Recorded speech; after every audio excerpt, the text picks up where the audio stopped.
Yeshua Mashiach Kahugadol, Yersashim Elohim, Shalom, purihin ang pangalan ng ating Panginoong Kristo na siyang tunay na daan, buhay at katotohanan. At sa Kanya lamang tayo naglilingkod. At muli po tayong maghahayag ng bulaang aral at kakultuhan at mga blasphemy o kalapastanganan ng mga turo at sinasabi ng bulaang mga ngaral na si Anton Ramirez, na kung saan ay madami ding nadaya sa kanyang mga blasphemy at tanggap nila ang kanilang mga blasphemy na ito. So, ating tuwirin muli ang kanyang panggigiit sa blasphemy sa ating Panginoon. At di ko ito papayagan. I will expose the blasphemy and the lies and hypocrisy of this man. Ngayon, inaamin kong ako'y nagkakamali. Yung tinatawag na slip of the tongue. Ibig sabihin po, pwede kong i-correct kung sakasakaling ako po'y nagkamali ng salita. Walang problema. Ako po'y tao at nagkakamali. Pero ang salita ng Diyos hindi nagkakamali. Yes, tama naman na wala namang perpektong tao, no? Kaya lang kung ang pagkakamali ng isang tao ay tipong yung lapastangan sa Panginoon, yung blasphemy sa Panginoon, ay mahirap na magkamali ng ganun. Lalo na't malinaw sa Biblia na walang ganong turo. No? At ang mas masaklap pa dyan, kung maninindigan ka dyan sa ganyang klaseng mali. Yung tipong mali na blasphemy sa Panginoon. Yung blasphemy na turo mismo. No? Yung turo mismo patungkol sa kanyang katotohanan, pangalan, na pagkakamali bilang blasphemy. Mahirap na ganun ang pagkakamali at tapos panindigan mo hanggang kamatayan. Mahirap yung ganun na pagkakamali. No? Di bali na ang tao ay talagang nature niya ang pagkakamali sa pamumuhay, sa kasalanan, o sa kanyang sinful nature, mas makukonsider pa yon kaysa yung ikaw ay meron kang pananampalataya, paninindigan na blasphemy hanggang sa kamatayan mo, paninindigan mo yon, shameful ka noon. Very shameful na pagkakamali yon. No? At hindi dapat ganun. Yan. At tama na ang Biblia ay hindi nagkakamali. Yes, correct. Ang nagkakamali lang doon yung nagpapaliwanag. No? Yung pilit niyang pinapalusot, pilit niyang binabaluktot, at pilit niyang pinaninindigan ang kanyang blasphemy sa Panginoon. No? Yun ang mali. Yung pinipilit mo, pinalulusot mo ang blasphemy mong aral. Yun ang hindi katanggap-tanggap sa Panginoon. Ang Panginoon, hindi niya yun tinotolerate. Tapos gagawin mo hanggang kamatayan mo yun. Mahirap yun. At maaari, baguhin mo yun. Yung blasphemy na aral na yun. So, ibig sabihin mga kapatid, yung tinuturo namin dito, yung tinuturo ko mga kapatid, ay kaya naming tayuan. Kahit sinong humarap, kahit saan kami ilagay. Okay? Pero face to face, ayaw kong nakikipagdebate, hindi ako nakikipagdebate sa online. Yun. So, lahat daw ng tinuturo niya, no, ay kaya niyang panindigan. Kahit blasphemy, kahit kalapastanganan, kabastusan sa aral ni Kristo. Kaya niyang panindigan yung sinabi niya na si Kristo ay lying, si Kristo ay Diyos-Diyosan. Ayan. Yun, kaya niyang panindigan yun. Magaan sa kanyang konsyensya na sabihin yun, panindigan niya yun. No? Kaya niya panindigan, imagine niyo yun. Si Kristo lying, si Kristo Diyos-Diyosan, paninindigan niya. Sige nga kung anong klaseng tao ka, ganyan ang paninindigan mo. Ang mga apostol, walang ganang panindigan eh. Yan. Ngayon, kung kaya mo talagang paninindigan, pag-usapan natin.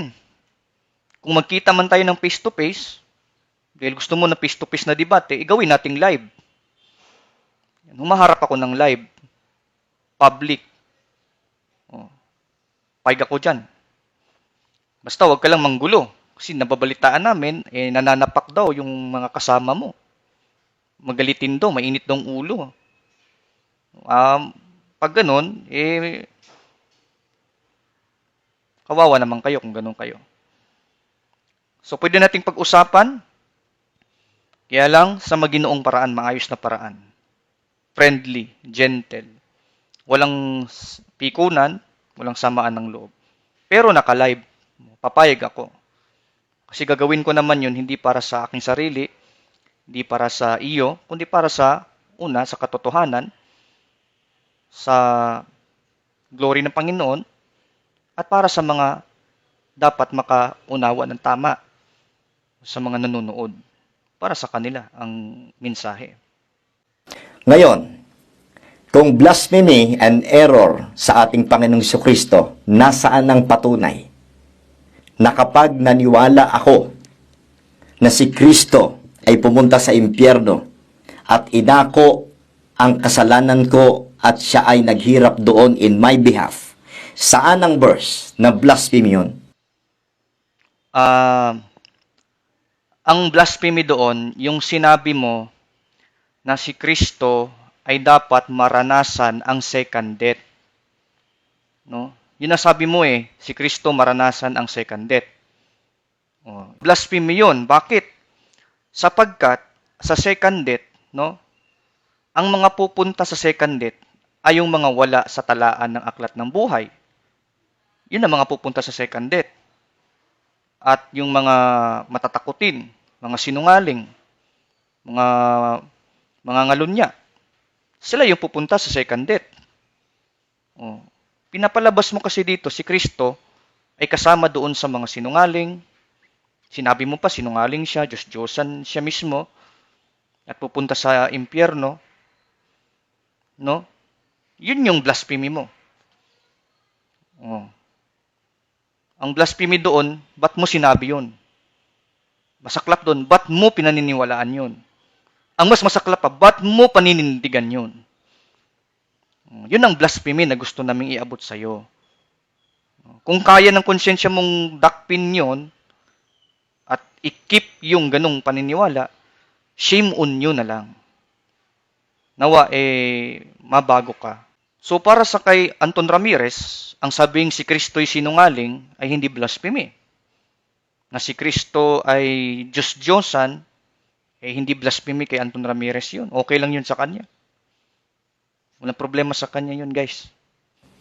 So, hindi po nag-iisa ang 1 Peter 3:18. At walang sinabi doon na only in the flesh. Meron ka bang nakita doon na only in the flesh? Pag may nakita ka, yan. Pag wala kang kayang patunayan. Makita nyo gano'ng kababaw itong blasphemer na ito. So, ang paniniwala niya, dapat ang soul ni Kristo put to death din. Dahil sa 1 Peter 3:18, wala naman kasi nakalagay na put to death in the flesh only. So, para sa kanya, i-insert niya agad na merong soul na dapat namatay diyan. Put to death in the soul din. Kasi walang nakalagay na flesh only. Ang sagot ko sa'yo, yes, flesh only yan. Kasi yun ang nakalagay, flesh lang ang namatay. Huwag mong dagdagan, yan ang nakalagay. Ba't mo babaguhin? Tsaka bakit mo papatayin ang kanyang soul at mag-a-assume ka na namatay ang kanyang soul, na put to death ang kanyang soul? Wala nga sinasabi dyan. At saka si Kristo ay eternal life. Ayon sa 1 John 5:20, no, mga kapatid, and we know that the Son of God is come and hath given us an understanding that we may know Him, that is true, and we are in Him, that is true. Even in His Son Jesus Christ, this is the true God and eternal life. So si Kristo mismo ang eternal life. So bakit mo ipuput to death ang soul ng eternal life? Eternal nga ang kanyang life, tapos ipuput to death mo yung soul. Talagang flesh lang yung namatay. Dahil hindi mo pwedeng patayin ang soul dahil ang soul ay eternal life. Ang pagka-Diyos ni Kristo. So how shameful you are to blaspheme again the name of Christ. Putting the eternality of Christ's life to death. So shame on you again. At take note, no? Wala tayong mababasa sa Biblia na ang soul ni Kristo ay naput to death sa hell. O nagsuffer ng apoy sa hell. Wala. Ang nakalagay lang doon, no, na lose ang pains of death dahil kay Kristo. You see? Yun ang nakalagay, na lose. Huwag mong sabihin sa akin na napanghawakan siya ng pains of death. Ang mababasa mo lang doon sa Psalms, which is hindi pa tungkol kay Kristo, kundi kay David. Particular kay David. No? Doon, nag-encompass ang pains ng hell kay David. Kay Kristo, malinaw naman. Losing naman ang pains ng death. Sino yung malinaw? Huwag mong kontrahin ng Biblia. Kasi yun ang malinaw. Jesus saith unto her, no limitang here. Touch me not, sabi niya. Touch me not, for I am not yet ascended to my Father, but go to my brethren, and say unto them, I ascend. You see? Sabi niya, wag mo kong hawakan, sapagkat hindi pa ako nakapupunta sa Ama. Yun. So, tutol ba tayo sa talata na sinabi ni Kristo, hindi pa siya pumunta sa Ama? Wala. Oh. Kaya lang, ang paliwanag niya kasi doon, dapat si Kristo pumunta ng impyerno, hindi siya pwede sa langit kasi hindi pa daw siya nag-ascend. So, the fact na hindi pa daw siya nag-ascend, ibig sabihin, ay sa impyerno talaga siya at hindi pwede sa langit. So, yun yung kanyang gustong ipalusot na satanic na interpretation doon. Which is kontra na naman sa Biblia dahil una, wala tayong tutol na sinabi niya yon kasi nire-refer yun sa kanyang body, sa kanyang flesh na glorified na babalik. Kasi glorified body yung tumaas umakyat. Kaya lang, yung kanyang pagka-Diyos, yung kanyang presence, divine presence, nasa langit pa rin naman, Anton. Ano ba naman so si Anton? Sobrang pinapahiya yung sarili No? Hindi ka lang blasphemer, no? Shameful ka pa. You put shame to your own self. John 3:13, no? And no man had ascended up to heaven, but he that came down from heaven, even the Son of Man, which is in heaven. Yung kita nyo? Ang Son of Man, nasa heaven pa rin naman, no? Biro mo, yung katawan ni Kristo, bumaba. Bumaba daw si Kristo, pero at the same time, yung kanyang pagka-Son of Man ay nasa heaven. O kita mo, nasa heaven naman pala, Anton, Hindi naman pala sa impyerno. Hindi mo ba nabasa yung talata na yan? Even the Son of Man which is in heaven, nasa lupa yung kanyang body nagsasalita dyan. Pero yung kanyang pagka-Son of Man, nasa heaven. Nabasa mo yan, Wala. Huwag mo sabihin sa akin, di mo nabasa yan, ha? Ang pagka-Son of Man ni Kristo nasa heaven pa rin. Ba't mo siya papuntahin sa impyerno? Ba't mo siya pagbabawalin, papasukin sa langit? Inasa langit ng pagka-Son of Man niya. Blasphemer ka talaga. Hindi mo to nabasa, for sure. Shame on you. Palusot ka pa. Kinakailangan niyang pumunta ng hell. Anong gagawin niya sa hell? Lahat ng offering sa lumang tipan, especially yung mga burn and sin offering, kinakailangan susunugin ng apoy. Paano mo ipapattern ang burn offering sa lumang tipan kung hindi ka maniniwalang si Kristo ang inoffer? He is the very image of those sacrifices in the Old Testament.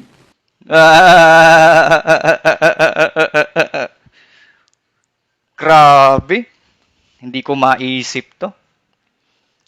So, ang pattern daw niya, kaya si Kristo nasunog sa impyerno. Kasi yung mga burnt offering is sinusunog. Come on, I can't believe this, Lord. Patawarin mo ako. Patawarin mo to si Anton, Panginoon, sa kamangmangan. Ito isa sa biggest ignorance ni Anton sa Biblia. Napaka-serious shamelessness ni Anton Ramirez. Alam mo bakit, Anton Ramirez, napaka-shameless mo doon sa punto na yan? Dahil unang-una, kapag binalikan mo yung Levitical offering, lalo na sa Book of Exodus, ang burnt offering, no, ay para sa sweet savor to the Lord. Sweet savor. Eto. Ayon dito sa Exodus 29:18, and thou shalt burn the whole ram upon the altar, it is a burnt offering unto the Lord. Ano daw siya? It is a sweet savor, an offering made by fire unto the Lord. Yung pala ibig sabihin noon, it is a sweet savor unto the Lord. Anong kinalaman yan kay Kristo? Impyerno ba? Hindi. Ito nakalagay sa Biblia. Ephesians chapter 5 verse 2. Hindi ito nabasa ni Anton Ramirez. And we walk in love as Christ also had loved us and had given Himself for us an offering and a sacrifice to God for a sweet smelling savor. Yun palang typology noon. Hindi pala patungkol sa impyerno yon. Ikaw naman, Antonite ka, oo.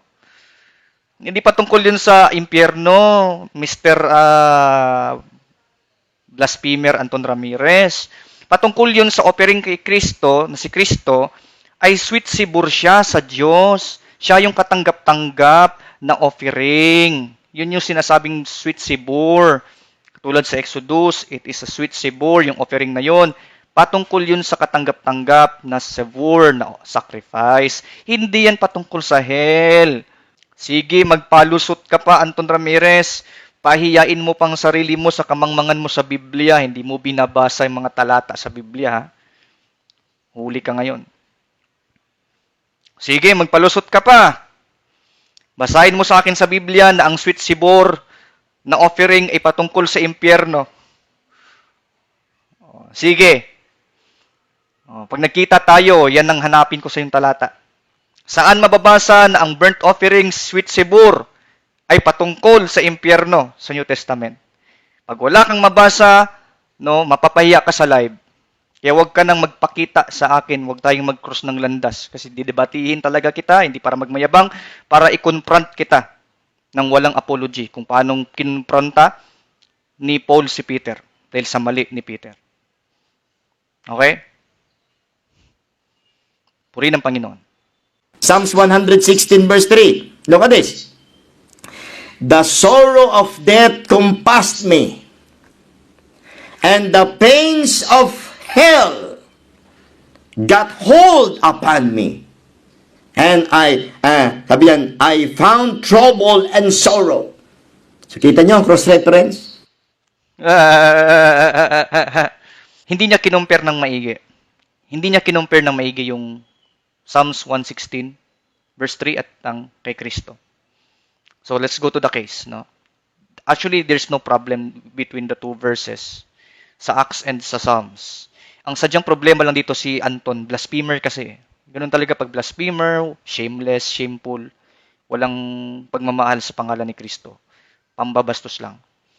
So pag kinumpara natin ang Psalm 116 verse 3 at ang Acts chapter 2 verse 4, malaking pagkaibahan. Sa Psalms, death encompassed kay David. Yung pains ng hell, nag-encompass. Kay Kristo, hindi encompass ang nakalagay. Loose ang nakalagay. Loose. Oh. Whom God raised up, having loosed the pains of death. So kay Kristo, losing the pains of death.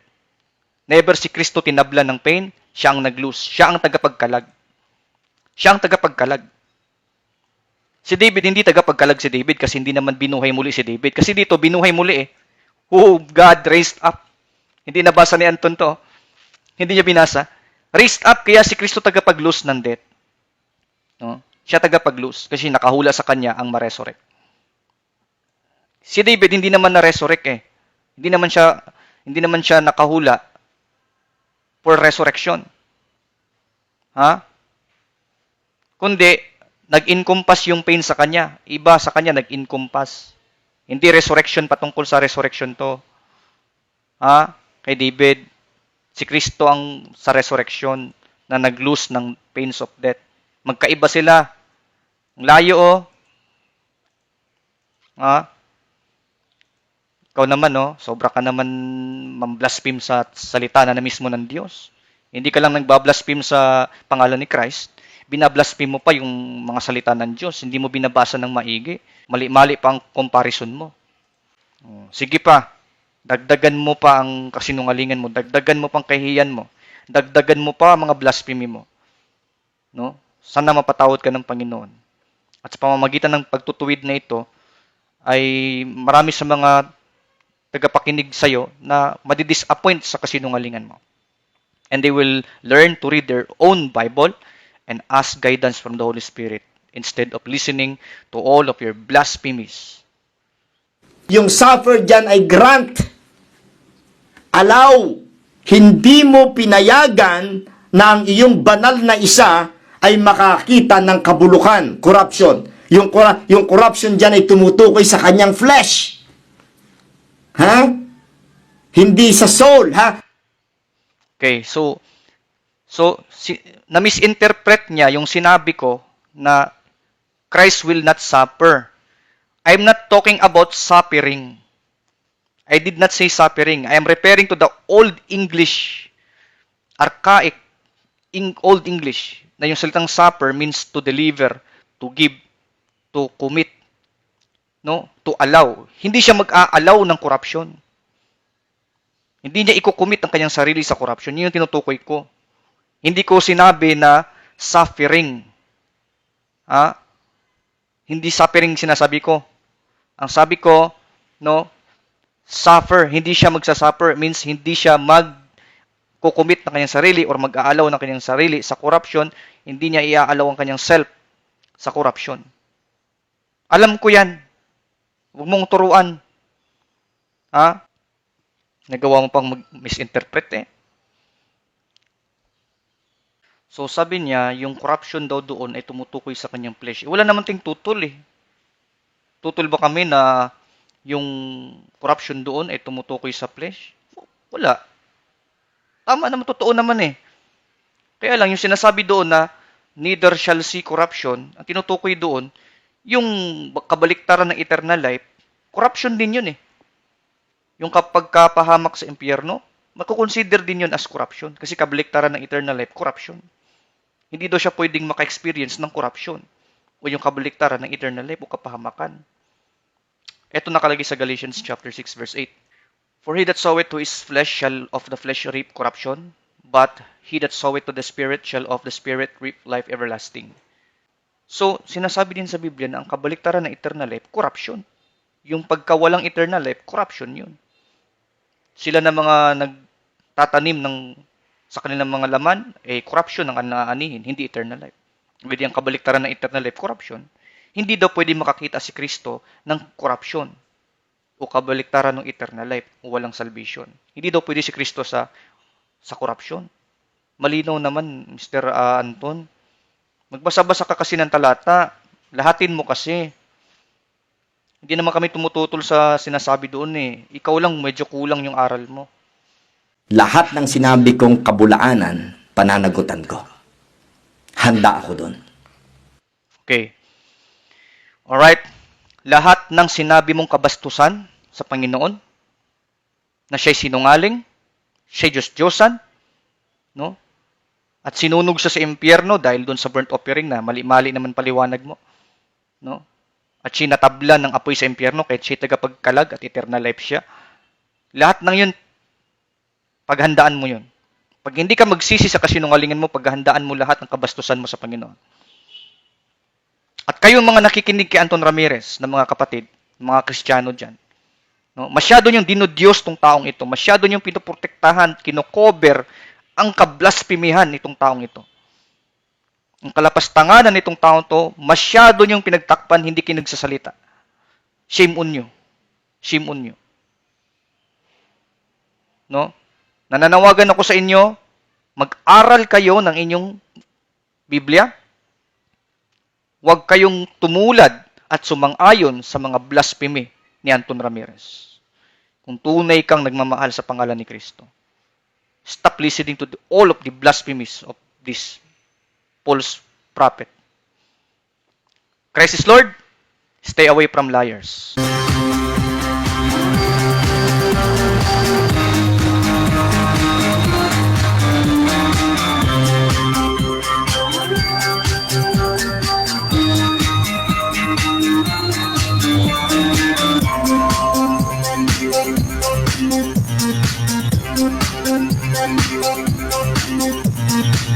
Thank you.